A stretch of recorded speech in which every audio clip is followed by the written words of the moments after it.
प्रेमाची गोष्ट या मालिकेच्या 11 ऑक्टोबरच्या भागामध्ये आत्तापर्यंत सागरने जो गैरसमज करून घेतलेला आहे तो गैरसमज एका झटक्यात मुक्ता आता दूर करणार आहे।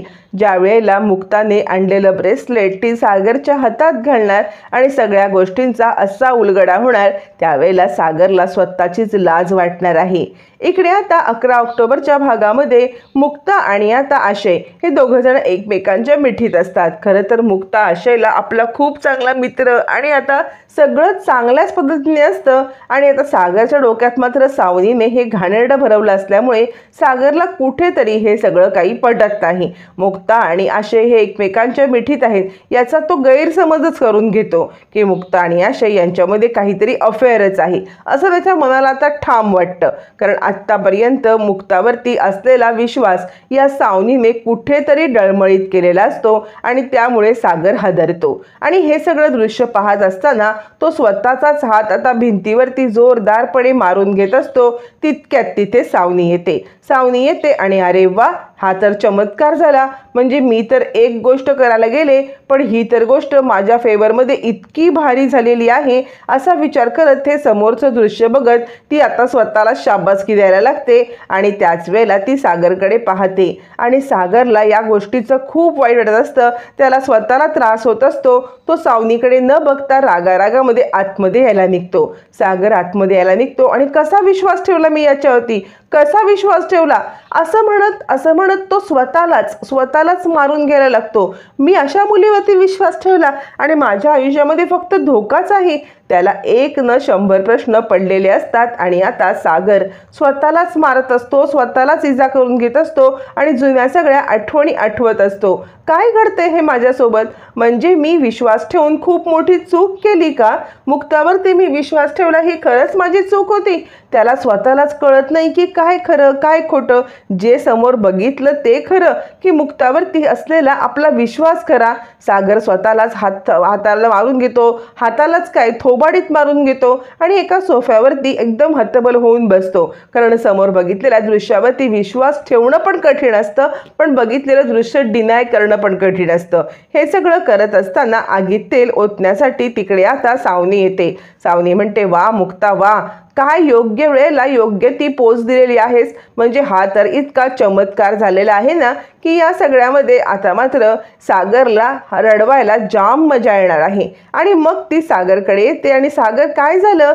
म्हणजे या सगळ्यामध्ये तुला मी सांगत होते की ती मुक्ता दिसते तशी साधी सोपी सरळ नाहीये। बघितलंस ना कशा पद्धतीने त्या आशूच्या पुढे मागे करत होती ते। म्हणजे कसं आहे ना, तुझं असं झालंय ना की कोणतीही स्त्री तुझ्यासोबत लॉयर राहू शकतच नाहीये। मी ज्या वेळेला तुझ्यासोबत होते तेव्हा सुद्धा असंच काहीतरी घडलं आणि आता मुक्ता म्हणजे दोष तुझ्याकडे पण असू शकतो ना। बघ ना, तू एका दृष्टीने विचार केलास तर सगळ्याच बायका तुला जर का सोडून जात आहेत तर दोष तुझ्यामध्ये असण्याची शक्यता आहे। बरं इतकंच नाही तर या सगळ्यामध्ये आता तू पुन्हा एकटा पडणार का? म्हणजे मी निघून गेले, आता मुक्ता निघून गेली, आता पुन्हा सागर कोळी एकटा, मग पुन्हा तेच करणार का? मुक्तावरती इतका विश्वास ठेवलास त्याचं फळ काय मिळालं कळतंय ना। मी तुला ओरडून सांगत होते की मुक्ता चांगली नाहीये पण तू माझं काही ऐकलंच नाहीस असं म्हणत आता इकडे ती सागरचे कान भरण्याचं काम करत असते। सागर चिडतो, उगाचच त्याला आता त्रास होत असतो। मुळातच सागर खूप डिस्टर्ब असतो आणि डिस्टर्ब असलेल्या सागरला आता मात्र सावनीचं काहीही म्हणणं ऐकायला नसतं येत आणि त्याला राग येत असतो। मग चिडलेला सागर उठतो आणि खबरदार, तुला कोणी सांगितलं या सगळ्यामध्ये बडबड करायला? आत्ताच्या आत्ता इथून निघून जा, मला तुझ्याशी काहीही बोलायचं नाहीये असं म्हणत तो आता सावनीची हक्कलपट्टी करायला लागतो आणि इथून पहिली निघ, मला तुझ्याशी काहीच बोलायचं नाहीये असं म्हणत तो आता तिला हक्कलपट्टी करत असतो। त्यावरती मग मात्र सावनी म्हणते, सागर माझं म्हणणं तरी ऐक। पण सागर काही ऐकायला तयार नसतो आणि या सगळ्यामध्ये तिची हक्कलपट्टी करून तिला तो बाहेर जायला सांगतो। सावनी बाहेर तर येते आणि विचार करते, बरोबर ठिणगी पेटलेली आहे। ठिणगी पेटले आणि आता या सगळ्यामध्ये आग सुद्धा अचूक लागलेली आहे. आता ही आग भडकवण्याचं किंवा ही आग तेवत ठेवण्याचं हेच काम मला करायचं आहे. असं म्हणत ती आता या सगळ्यामध्ये काय करता येईल जेणेकरून सागरला आता मुक्ताविरुद्ध अजून भडकवता येईल हा विचार करत असते. तोपर्यंत मुक्ता आता आशयसोबत बोलून वरती येते आणि ती सागरसोबत बोलण्यासाठी येते. तिला सागरला लक्की आणि आता आरती या दोघांचं पॅचअप झालंय हे सांगायचं असतं. पण त्याच वेळेला ती पाहते तर काय, सागर आता झोपलेला असतो. म्हणजे ॲक्च्युली तो जागा असतो, पण त्याला मुक्तासोबत काही बोलायचं नसल्यामुळे सागरने झोपेचं सोंगच घेतलेलं असतं. मग मुक्ता विचार करते, अरे बापरे, हे तर इतक्या दिवसांनी छानपणे झोपलेले आहेत. म्हणजे आत्ता जर का मी सागरला उठवलं त्यांची झोपमोड होईल एक वेगळंच आणि त्याच्यामुळे ते डिस्टर्ब होतील. नको, इतक्या दिवसांनी जर का ते शांतपणे झोपलेले आहेत त्यांना शांतपणे झोपू दे. मी आत्ता सध्या उठवत नाही आहे. पण सागर, मला तुम्हाला खूप महत्त्वाची बातमी सांगायची होती. तुम्हाला खूप आनंदाची बातमी सांगून मला सरप्राईज द्यायचं होतं. पण आता सागर झोपला असल्यामुळे मुक्ता विचार करते, मी उद्याची वाट पाहीन. उद्या सागर ज्या वेळेला उठतील ना त्याच वेळेला सगळ्या गोष्टी मी त्यांना सांगेन. असं म्हणत मुक्ता आता झोपलेल्या सागरकडे पाहते आणि झोपून जाते. झोपून गेलेल्या मुक्ताला दुसऱ्या दिवशी सकाळी जाग येते. जाग आल्यावर ती मुक्ता इकडे तिकडे पाहायला लागते तर सागर कुठेच नसतो. मुक्ता विचार करते, अरे बापरे, म्हणजे इतक्या सकाळी उठून लवकर गेले सुद्धा. आज तर त्यांच्या आयुष्यातला खूप महत्त्वाचा क्षण आहे. आज त्यांना खूप महत्त्वाचा अवॉर्ड मिळणार आहे आणि अशा अवॉर्डच्या दिवशी मला न सांगता न उठवता काहीही न बोलता हे कसे काय निघून गेले. आणि मुक्ताला खूपच वाईट वाटतं. ती विचार करते की सागरने मला उठवायला तरी हवं होतं. असा विचार करत आता मात्र सागर गेल्यामुळे ती अस्वस्थ झाली असते. पण ती विचार करते, नाही, मला आता अस्वस्थ होऊन चालणार नाही. किती काही झालं तरी सागरच्या आयुष्यातला हा आनंदाचा क्षण सेलिब्रेट करायलाच पाहिजे. सागर यायच्या आधी छानपैकी स्वागताची तयारी करून आता सागरला सरप्राईज द्यायचं मुक्ता ठरवते. आणि त्याच वेळेला मग त्याला लकी आणि आरती यांच्याबद्दल सांगून दुसरं सरप्राईज द्यायचं असा मुक्ता प्लॅन करते आणि सागरसाठी डेकोरेशन करायला लागते. इकडे छानपैकी घरामध्ये डेकोरेशनची तयारी चालू असते. स्वाती, लकी हे दोघं जण सुद्धा फुलांच्या माळा सोडत असतात, लाइटिंग करत असतात आणि सागर घरी आल्यावरती त्याला कसं सरप्राईज द्यायचं याचं सगळं प्लॅनिंग झालेलं असतं.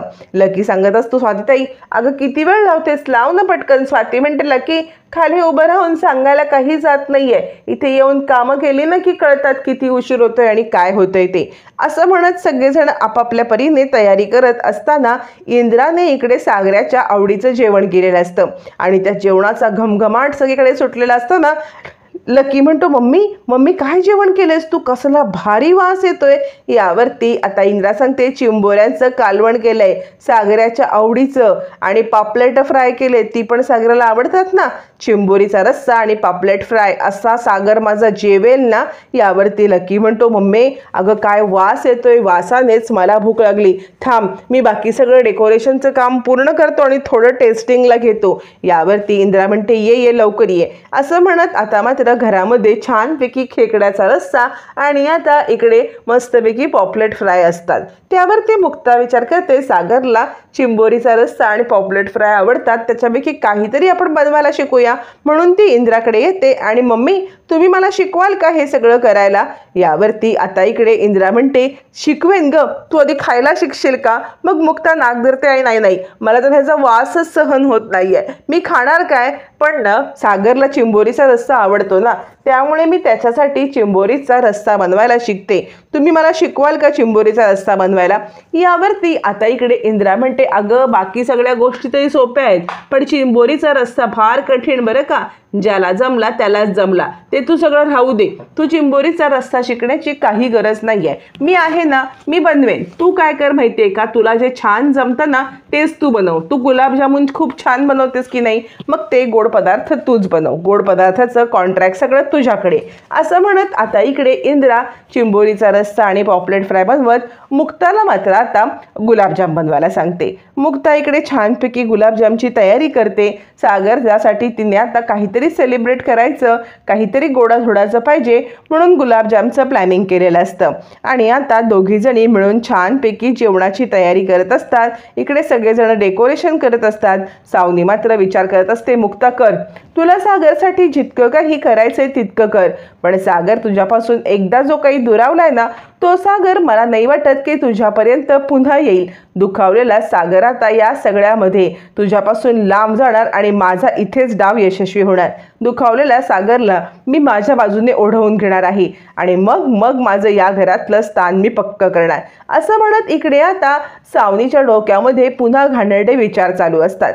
त्यावेळेला इकडे आता मुक्ता सांगत असते, मम्मी अहो तुम्ही सकाळी सुद्धा ते असेच निघून गेले, मला ते भेटलेच नाही. यावरती इंद्रा म्हणते काय बोलतेस. त्यावरती मुक्ता म्हणते हो, मी सकाळी उठले होते तर ऑलरेडी ते गेलेले होते, मला काही बोलले नाही, काही नाही. मला त्यांना लकी आणि आरतीच्या लग्नाबद्दल पण सांगायचं आहे.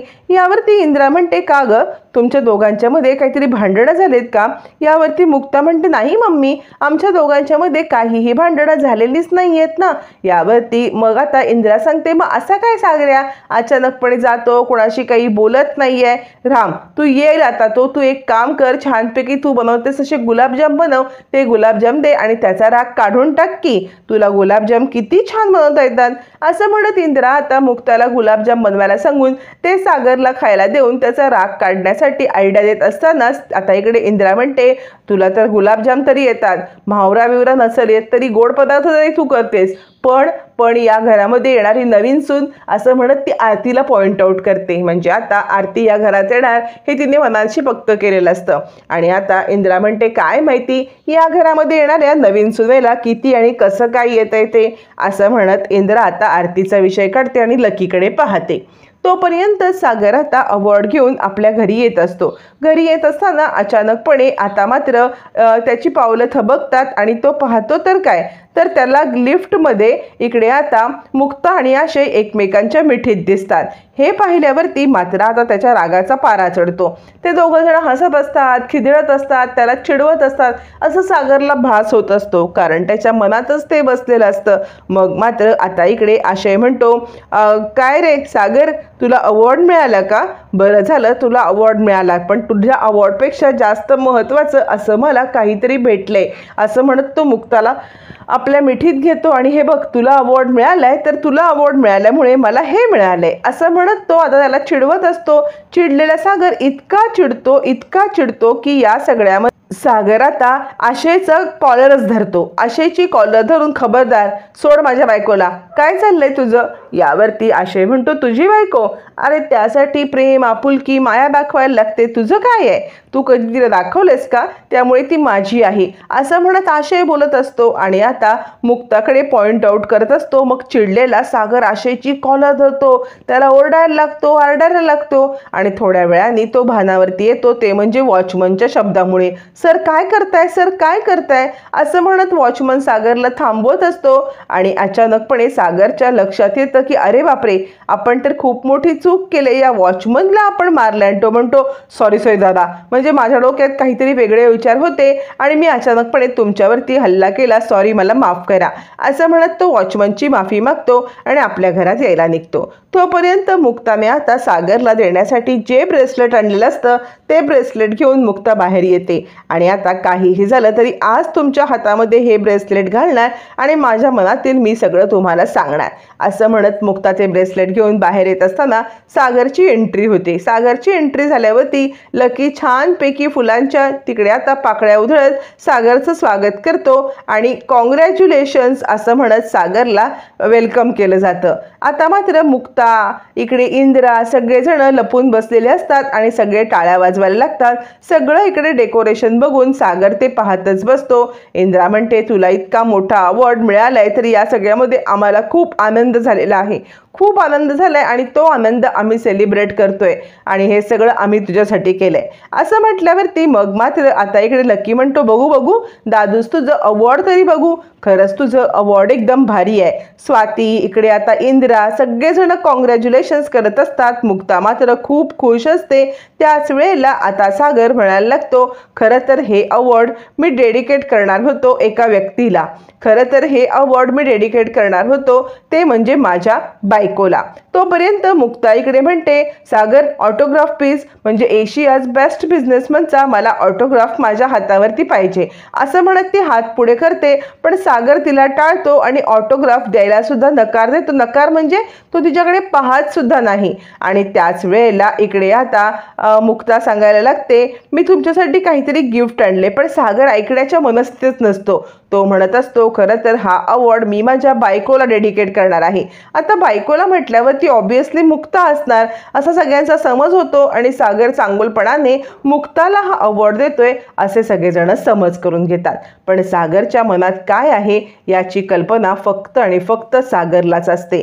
त्यामुळे सागर म्हणतो, हो मी हा अवॉर्ड डेडिकेट करतोय माझ्या बायकोला, पण तुम्ही गैरसमज करून घेऊ नका, हा अवॉर्ड मी माझ्या एक्स वाईफला डेडिकेट करतोय. असं म्हटल्यावर ती सावनीला पण धक्का बसतो की सागरचं काय डोकं फिरलंय का, अचानकपणे माझ्यावरती इतकी मेहरबानी. आणि सगळ्यांनाच धक्का बसतो की सागरला झालंय तरी काय, म्हणजे सावनीला अवॉर्ड डेडिकेट, सिरियसली. सगळ्यात जास्त धक्का बसतो तो म्हणजे मुक्ताला धक्का बसतो आणि ती विचार करते, सागरने हा अवॉर्ड हिला का डेडिकेट केलाय. त्यावरती सागर म्हणतो, कसं आहे ना, मी माझ्या एक्स वाईफकडून बऱ्याचशा गोष्टी शिकलो आणि त्याच गोष्टीसाठी हा अवॉर्ड मी तिला डेडिकेट करणार आहे. म्हणजे खरं तर माझ्या एक्स वाईफने मला हे शिकवलं, प्रेम आपुलकी माया हे सगळं झूट असतं. या सगळ्यामध्ये फक्त आणि फक्त आपल्या कर्तृत्वावरती मी विश्वास ठेवायला लागलो.